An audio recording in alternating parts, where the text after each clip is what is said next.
Hello, everybody. My name is Jonathan Liebert. I am the CEO and co-founder for the Colorado Institute for Social Impact. And today we're going to be talking about disruptive innovation.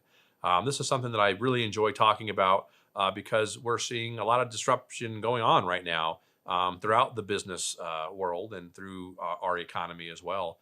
Disruption can be a negative thing. In this case, this is a good thing. We're going to be talking about how this disruption can really help you and your business potentially grab more market share, and how you can think a little bit different about how your approach to this can also be. So let's go ahead and jump in and get started. The first thing we like to cover, and you may have seen this slide before, but we like to talk about this in every single one of our trainings to kind of cover this briefly. So whether this is your first time hearing this or second or third, it always kind of is helpful to kind of hear it again. But some of the reason why we're having these conversations and why the Institute was even formed is because of this. We have a new sector of the economy that has appeared. So most people are familiar with the private sector, which is for-profit, public sector, which is government, plural sector, which is nonprofit. That was renamed recently. That used to be called the third sector or the nonprofit sector. And it was renamed to really kind of give way to the fourth sector, which is another entirely new way of really kind of thinking about how we are doing business right now. And this is absolutely providing more of a change, and this is reshaping capitalism. And so what we think we're seeing right now, we think we're seeing capitalism 2.0 come online. We think we're seeing the best of kind of two worlds come together, which you'll see here in this next slide, which is this whole notion of a nonprofit or charity and a for-profit company come together. And so what we see right now happening is you're kind of mixing these things. It's a blend. It's a hybrid. You're taking the best of both these worlds. So if you are a social impact business, you are doing something called social enterprise, social business, conscious capitalism, a public benefit corporation, or this is just a legal entity. I'm not going to go into a great level of detail today. If you want to learn more about what these boxes really mean and kind of the specifics that go inside of them, check out our other video that is social impact or introduction to social impact. That'll really kind of dive into this in greater detail. But suffice it to say, business is changing. Consumers are changing and who they buy from. They want to buy from these companies that really, in a nutshell, this is disruptive innovation that we're seeing right now. Social impact companies are disrupting the traditional kind of status quo business model, and we're going to talk a lot more about that today in this session. So, the first thing I like to talk about is thinking different, right? And we all kind of know the Apple slogan. We got Steve Jobs on here, being innovative, think different. And this is something that is really kind of paramount to this whole notion of disruptive innovation. In order to be disruptive, we'll talk about what that means. But obviously, you've got to be innovative in terms of how this goes through this whole process. And so thinking different about how your business and how your market work is going to be key to a lot of the conversations today. Thinking different about how you apply that as well. There's a different way of looking at the entire kind of really, thinking about how you start your business and where you started at, what we'll get into as well. But this is just a great way to kind of place for us to start today is thinking different. I'm going to show you a video. This is kind of one of the classic Apple videos. If you haven't seen it, it really is well done. If you have seen it, again, it's one of those things you can probably watch several times and kind of get something new from it. This is a classic Apple commercial Steve Jobs wrote and produced. And this really kind of talks about just being different, thinking different. And what I love about this commercial is Apple is a computer company. They make, computer items, but this commercial just talks about innovation, which is very different. So this is Apple's why. This is why they exist, is to think different and to be innovative. So check out this video.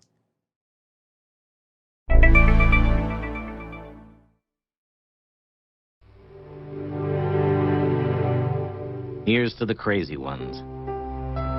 The misfits, the rebels, the troublemakers, the round pegs in the square holes, the ones who see things differently. They're not fond of rules, and they have no respect for the status quo. You can quote them, disagree with them, glorify or vilify them, but the only thing you can't do is ignore them, because they change things. They push the human race forward. And while some may see them as the crazy ones, we see genius. Because the people who are crazy enough to think they can change the world are the ones who do.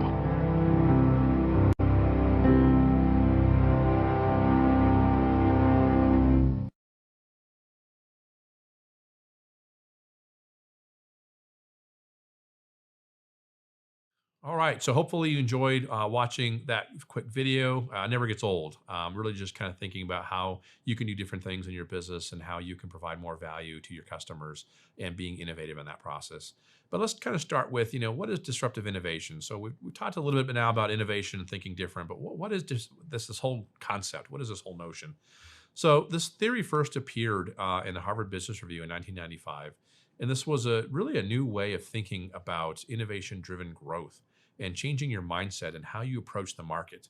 And we'll kind of get into that here a little bit later, and we'll look at some of the slides specifically that come from Harvard.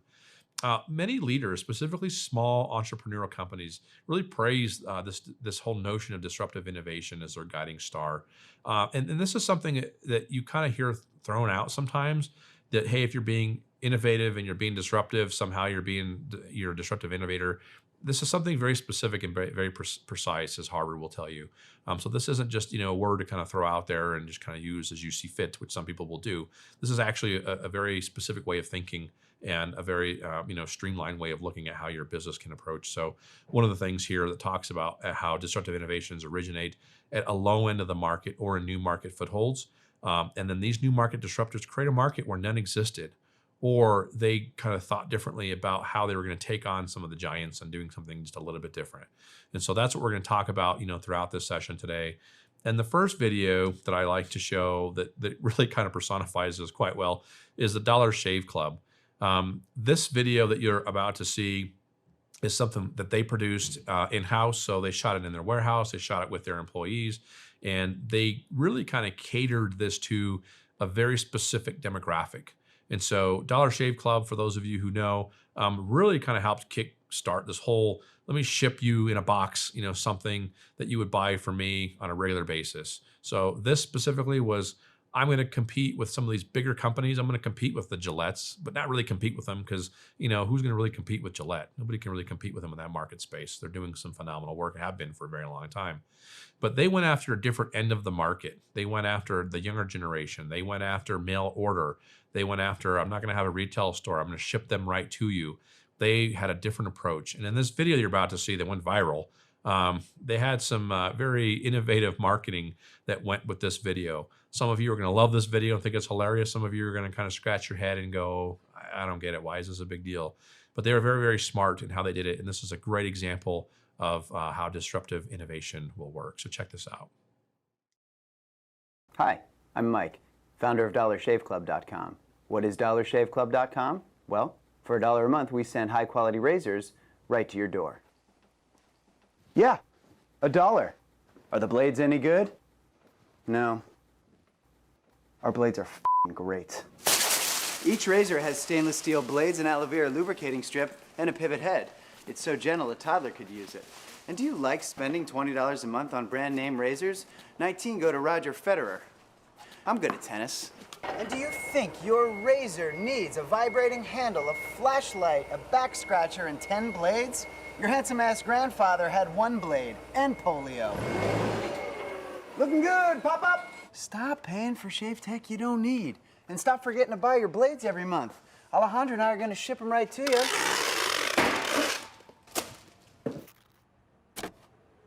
We're not just selling razors, we're also making new jobs. Alejandro, what were you doing last month? Not working. What are you doing now? Working. I'm no Vanderbilt, but this train makes hay. So stop forgetting to buy your blades every month and start deciding where you're going to stack all those dollar bills I'm saving you. We are DollarShaveClub.com, and the party is on. I know karate, I know jiu-jitsu, and drive like a gangster when I'm coming to see you, see you, see you, see you. All right, so hopefully you liked Mike and their video that they showed you. Again, non-traditional. We can spend a lot of time just kind of chopping and dissecting, what they did from a marketing perspective, from a branding perspective, from a disruptive innovation perspective. But all things being said is that they really are doing something different as they look at the market that they went after. They didn't go after that top tier where Gillette is at. They went after a lower end, a lower part of a marketplace that didn't really exist anywhere before. Let me have a warehouse versus a retail store. Let me advertise on the internet because they weren't able to afford, major broadcast companies, and they hit into a major part of the market where people were spending a lot of money on their products, but they're shipping them right to their door. And that started a whole lot of other companies doing something very, very similar. But again, first example of an organization or a business that's being a disruptive innovator. This chart here shows you really how this is now part of the popular business lexicon. So if you go back and look at this chart and go back to 1995, when it was first kind of, the term was coined, you'll see, and I don't know why it chopped off part of that there in 2013 or 14 or so, but you'll just see, and again, for the point of this, it just illustrates that this just has gone up and up and up. So more people are learning what this is, and more people are paying attention to this whole framework of disruptive innovation. You're hearing it more within business lexicon, which is something that, quite frankly, is kind of exciting. Another good example of a disruptive innovator is Airbnb, where, again, you've got the hotel industry, which is the incumbent. They've been there forever. You can try to challenge them directly, I suppose. You got to have a lot of money, a lot of capital, and go and build, just a killer hotel in phenomenal locations that everybody wants to go visit. That can be hard. That can be expensive. I got to have a lot of money. Or you can just write a software program that takes advantage of existing property that's already there that you don't have to go buy. This is a great example of an organization that was really created to, again, building the software so that you, the homeowner, could rent your home out and have it be in really great spots, in really great areas, and have, a more comfortable home-like feel than going to a hotel. If you want to go to the hotel, you have that as an option. But why take on the entire hotel industry when you've already got homes that exist all over the planet? And you just need to tap into that using sophisticated software and disrupt that market in a significant way, because you've got a really good product rather. In some cases, it's going to be a lot less, more affordable, and you're going to be inside cities and inside really, really great places that you're going to want to visit anyway. So again, another good example of an organization that's got this disruptive innovation. So what is disruption in business? Here's what we want to define this as. Disruption obviously describes a process where a smaller company with fewer resources is able to successfully change the established incumbents' businesses. What does that mean? So let's go back to the first example we had, Dollar Shave Club. Again, they weren't going to take Gillette on directly. They couldn't. They were going to go after the low end of the market share. They were going to go after the area where it was not as profitable as where Gillette was at, but they're going to make up for it in volume. And again, if they're selling right out the internet, they're going to ship it right to your door. You cut a lot of costs out. But here's the thing. If you're just going to be disruptive just to be a pain, that doesn't count. That doesn't qualify. In order to be a disruptive business, in terms of how this model and this framework works, is that if you are a small company with your resources and you're able to get that big incumbent business to pay attention to what you're doing and have them change the way they're doing business, or even in this case, maybe even acquire you, you've successfully achieved disruption. There's a lot of folks out there that think they're disruptive, but if they're not making any changes in the marketplace, they're not getting the attention of the big incumbents, it doesn't really count. So when mainstream customers start to adopt this new business's offerings in a lot of volume, that's when disruption has really occurred. So this is important. Just being disruptive because you think you're being disruptive doesn't make you a disruptive innovator. In order for disruption to occur, you've got to make a mark. You've got to make an impact into the marketplace and into the area that you are focused on.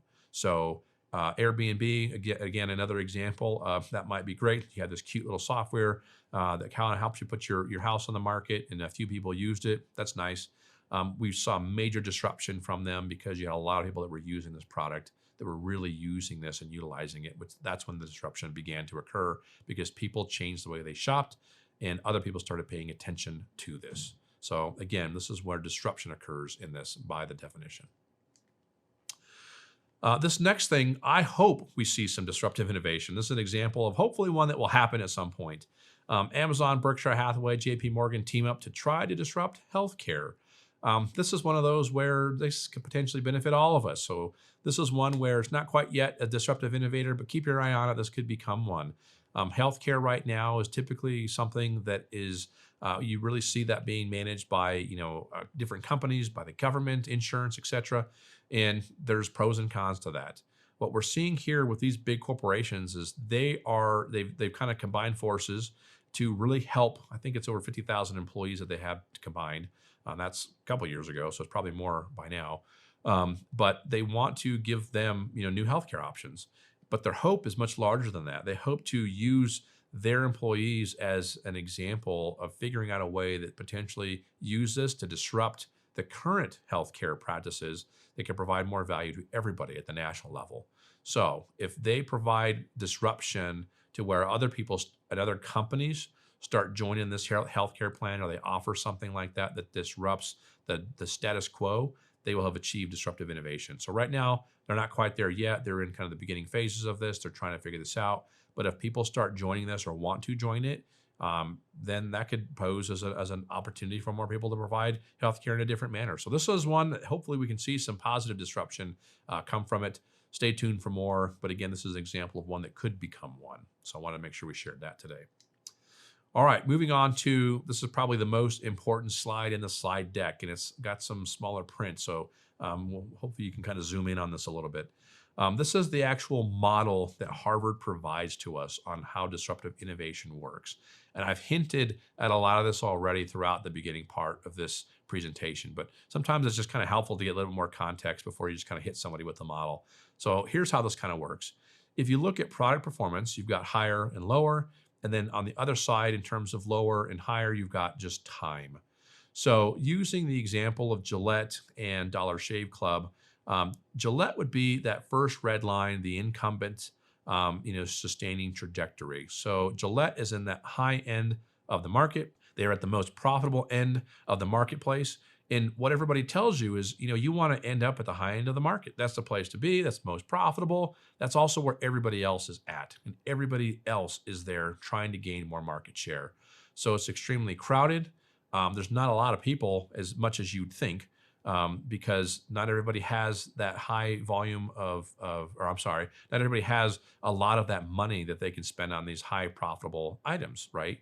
And so what disruptive innovation teaches us is you want to start at the lower end of the market, which is a little bit counterintuitive in some cases to what people normally have been told or thought where they should start. And you can see there the entrance disruptive trajectory. That's where Dollar Shave Club came in.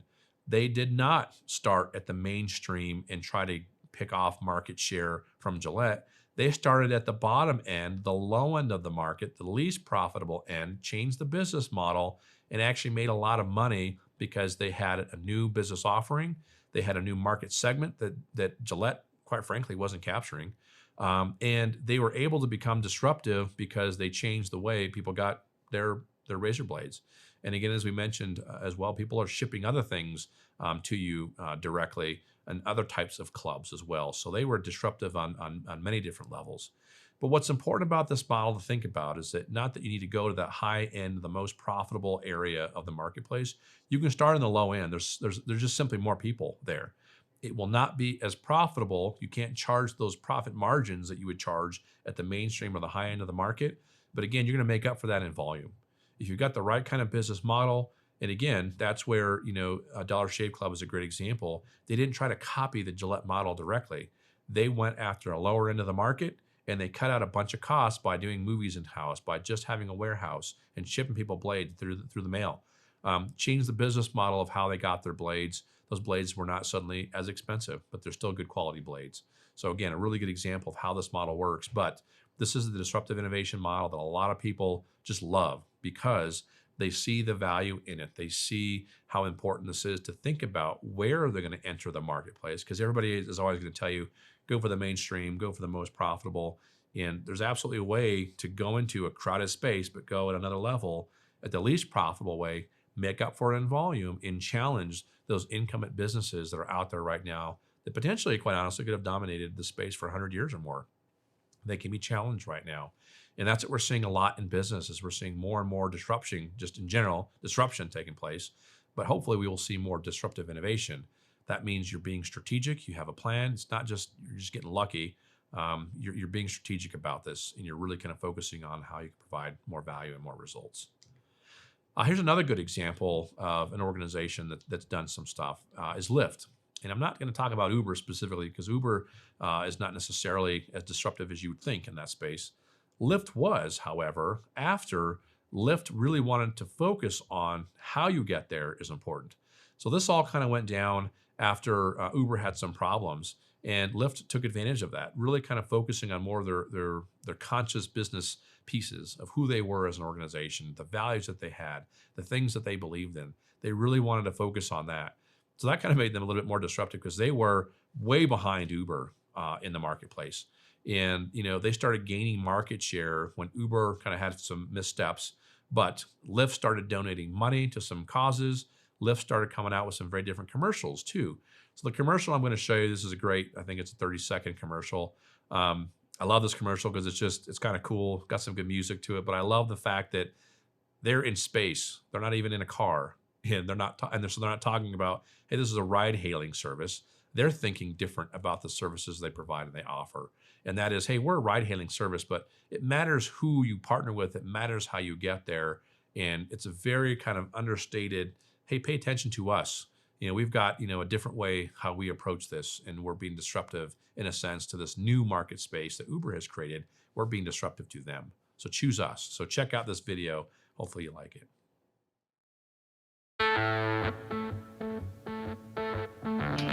Without drivers, there is no moon landing.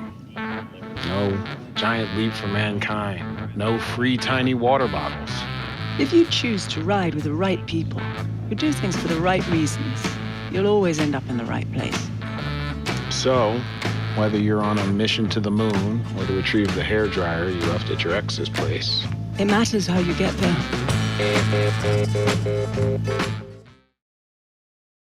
So hopefully you like that video. Again, what I said as I liked about that is, very straightforward. Like, it matters how you get there, ride with us. They're not even in a car, but they're trying to convey something to you of a much higher purpose, a purpose-driven statement of why you should work with them. And they've been gaining market share ever since. They're doing a lot more different things, obviously, since then. But getting this right matters, and being strategic as well is really important, as I mentioned earlier. This is not just something where I'm going to go be disruptive and I'm going to go, cause problems for this incumbent. That's not how it works.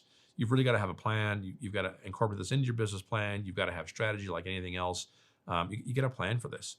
And so what's important to know is that disruption is absolutely a process. It doesn't just happen kind of overnight. There's pieces to it. There's a process to it. You got to be strategic. Second part to this is that disruptors often build business models that are very, very different from those of incumbents. And again, going back to the Dollar Shave Club, it's a great example of that. They didn't try to copy Gillette. I'm going to give you an example of another organization here that tried to copy somebody that was being disruptive, and it failed.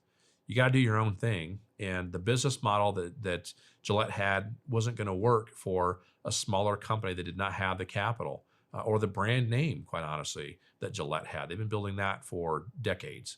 And so to come into a very crowded space of these razor blades, they came up with a different business process, but they really, in a way, kind of took on the larger organization that was in there, that was already there. And so again, you just got to realize that, the business model of what you're trying to disrupt may not look exactly the way it does. And that's actually probably a good thing, because if you're going to do it different, you're going to have to change that business model, that business structure. And then the last thing, like anything, some disruptive innovations succeed, some don't.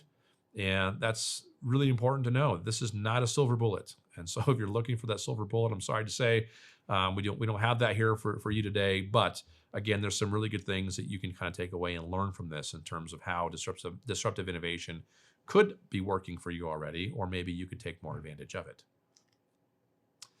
So here's another really interesting example of disruptive innovation. So Southwest, in its early days, was a little bit of a disruptive innovator. They kind of came at airline and travel a little bit differently from other industry powerhouses that were already there, right?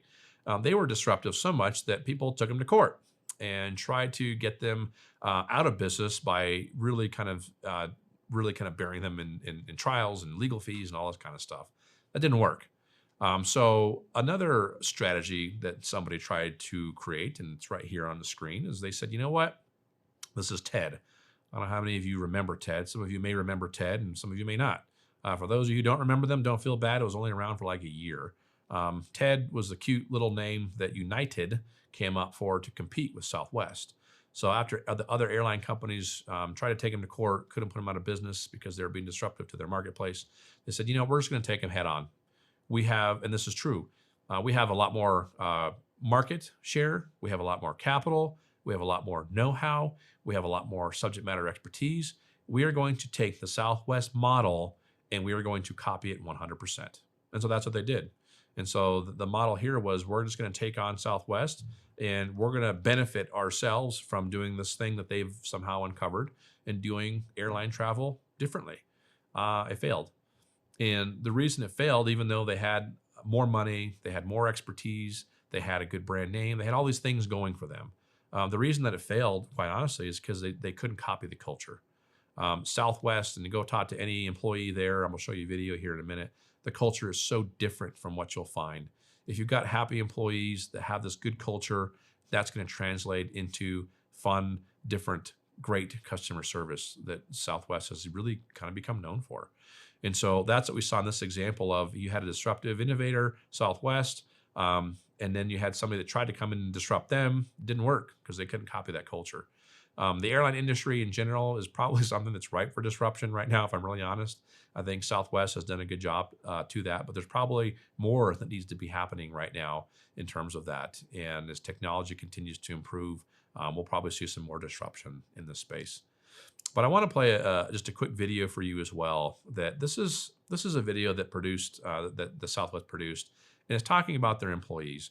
And if you go to their website, there's a lot of these commercials, if you will. They're really videos that talk about the lives of their employees. And this one particularly, this one might get you. It might just get you a little bit because it just really kind of talks about a father and son, and they both work for Southwest, and the father is retiring. So check this video out. Hope you like it. Well, my dad was a private pilot.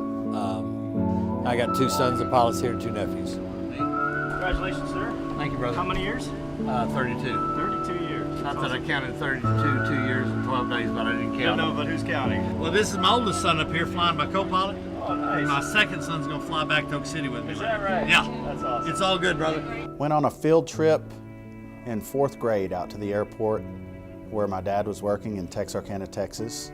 And we went and toured an airplane and went in the cockpit, and I was hooked. He always told me that I could either be a pilot or work for a living. So I chose being a pilot, obviously. I went all the way back and I was able to find his original handwritten application to Southwest. And Oh, that is cool. Aviation is a spectacular career. That just to see God's creation, to be honest with you, they flying over the clouds and the sunsets and the northern lights and just all that. It's spectacular. I was doing an aviation degree at Oklahoma State, and we had to write a paper about the aviator whom we most admired. And everyone was choosing Charles Lindbergh and the Wright brothers and this thing. I chose my dad. So it's end of an era. It's going to be kind of strange next week to come to work and not have my dad be on the property as an employee anymore. My son's taking flying lessons, and I hope he'll make it here someday, and I'll do this with him someday. So I absolutely think it's amazing. And I love Southwest Airlines. They give me everything. I gave my kids, got everything they needed, you know. Not too much, not too little, but what they needed. I love my job, love my family. He's very highly regarded here at Southwest. He's touched a lot of lives here and been a mentor for a lot of people. Obviously for me, my brother, an entire family, but he's going to be missed by a lot of people. So I can do 2 things. I can plant seeds and water. Well, those planting seeds and water, you're doing a lot of things. You're doing a lot of talking to people, right? And if we all planted seeds and watered, there'd be a lot of harvesting, wouldn't there? Dad has, I'll just tell you, my dad is one of the hardest working humans I've ever met in my life. And he means the world to me. And I'm gonna miss him. I'm gonna miss him a lot. And He's been an inspiration to me. And the guys that I see here, that I really appreciate that. It's all good. It's time to go home.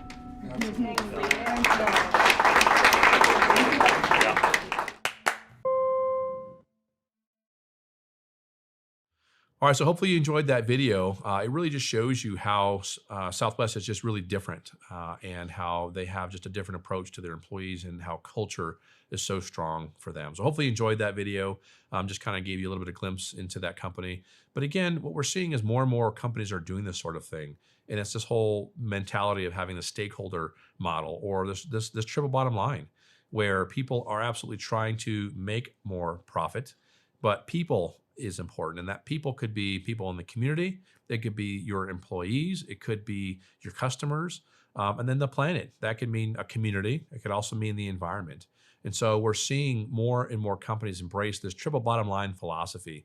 This is the first one that came out back in the 90s, more of a popular one.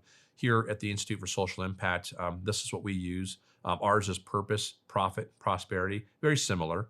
But again, it's about what is your higher purpose that you have as a business? What is the higher ethos that you're going to hold yourself to? Why do you exist other than making profit? Why should anybody care? Why should somebody come work for you? That's going to go into your higher purpose statement and a higher reason of why you exist beyond just making profit. The second part is profit making. So again, not trying to say that profit making isn't important. I'm saying profit making is absolutely important, but you can have these two things together. You can make more money and have a higher vision for what your organization wants to accomplish by having a higher purpose statement that goes with it. And then this last thing, prosperity, is, what is your organization doing for your community, for the environment, for society at large? How are you making it better? Can you measure it? And are you transparent about that? And are you telling that story? That's what comes into play within this prosperity. So when we do it with our certification classes and our training classes, we use this as a template. This is a mini business plan that will kind of guide people through and help them figure this out. So this is just our sample of what we use for our classes, and it changes and evolves for us. But again, when you're trying to link these three things together, they can sometimes conflict. But at the same time, when you have organizations that do this really, really well, they provide all of these three things in a very seamless fashion. And that's really kind of the goal here.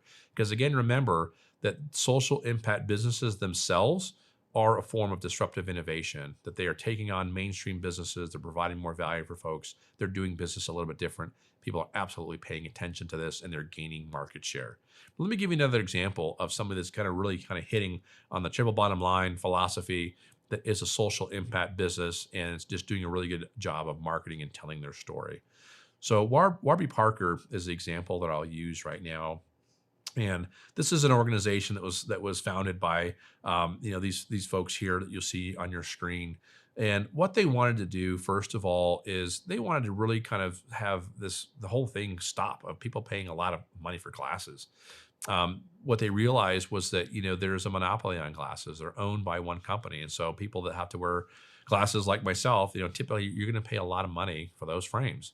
And they did some research and found out that when you figure out the manufacturing costs and developing the lenses and the optometrist cost in those, it's not as expensive as we're paying right now for glasses. So they set out to, first of all, really kind of start out with, a company that was going to, have good eyewear that you're not going to pay a lot for. But then as they were doing their research, they realized that 1 billion people don't have access to glasses. And so they came up with another why of, they had a why of, we don't want people to pay a lot of money. We want to provide a good service to people and have them get access to more pairs of glasses. But you know what? We want to have a bigger why. We want to give people access to glasses that will give them sight, that will help change their lives in a lot of cases. And so glasses increase one's income by 20%. People don't have access to this. They can't work. They can't study. They can't go to school. These are things that we just haven't probably not thought about here, because typically here in the United States, we have access to this. This document here says they've distributed over 50,000 pairs. It's much, much more than that at this point. But for every pair that you give, they're going to give a pair away. Now, there's something that's really important here. Just giving something away for free can have unintended consequences down the line. Being charitable, while that's great, giving stuff away for free can cause more problems. And what I really like about this company, and I'll show you a video here in a second, is that They're not giving the frames directly to somebody just for free. They're giving them to an intermediary who they're training somebody, they're giving them a job, and they're going to sell those glasses at a discounted rate to somebody who needs them. So it's a very kind of clean model that focuses on, the higher purpose of we want people to have sight. We want people to not spend a lot of money on expensive eyewear. Profit making. We're going to create our own site. And they started with mail order stuff. So you could go online, they'd ship you 5 pairs, you try them on, and then ship them back the ones you didn't want, and then they'd make your glasses. So again, similar to what we saw with Dollar Shave Club, it's going to be mail order stuff. They're so successful that now they have stores all over the place in high-end areas as well, because they're seen as a higher-end product. One of it's a great product. It's not as expensive as conventional eyewear, but also they have a mission. They have a higher purpose, and they're giving back, and they're solving this other issue of people not being able to work, quite honestly, because they can't see. And so they're solving that. But they do a much better job than I just did explaining it to you. So I'll let you watch this video now. I hope you enjoy the Warby Parker video.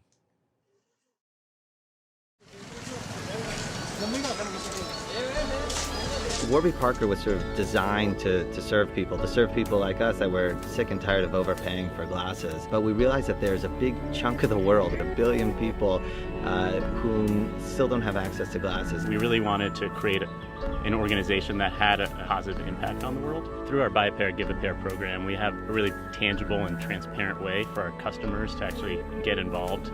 So for every pair that we sell, we distribute one to someone in need. Sometimes good intentions have unintended consequences, and charity can create a culture of dependence. But by working with organizations like Vision Spring, what we're doing is that we're training low-income people to start their own businesses selling the glasses. I think one of the things that we take a lot of pride in is that this pair of glasses is also a tool of empowerment, whether it's to be able to learn in the classroom or to separate seeds to plant or to thread a needle. It's not just about increasing profits, it's about how can we be active problem solvers. You never get tired of seeing somebody put on that pair of glasses for the first time. It's just this incredibly powerful moment when that person realizes, wow, like the world is back.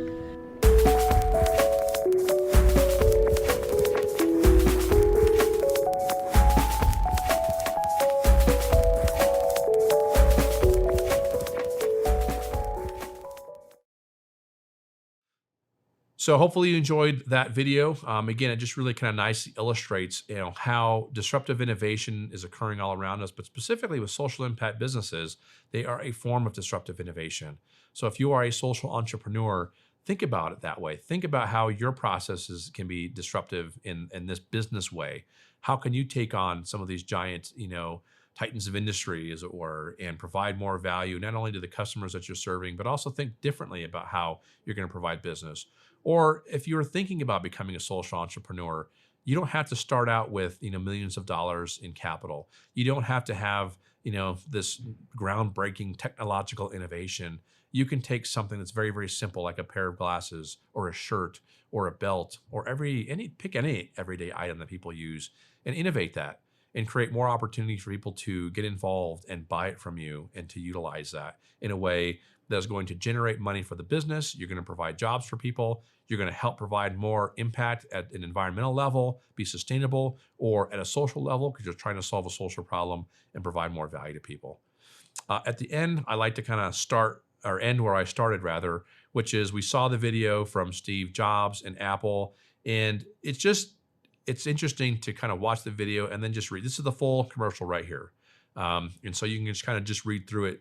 And it's just a really good reminder to think different and to be innovative and to be disruptive and be a disruptive innovator in your space. So hopefully as a social entrepreneur, you can use disruptive innovation to your advantage. Hopefully you will think about business just a little bit different. Think about where you'll go into the market space, but also think about and know that you can take on some of these larger industries and do things a little bit different, a lot more creative and innovative, and provide more impact and benefit to your community. Thank you very much for watching. Hopefully you'll be able to check out some more of our videos. We appreciate everything that you guys are doing out there in your communities from the Colorado Institute for Social Impact. Thank you very much. Have a great day.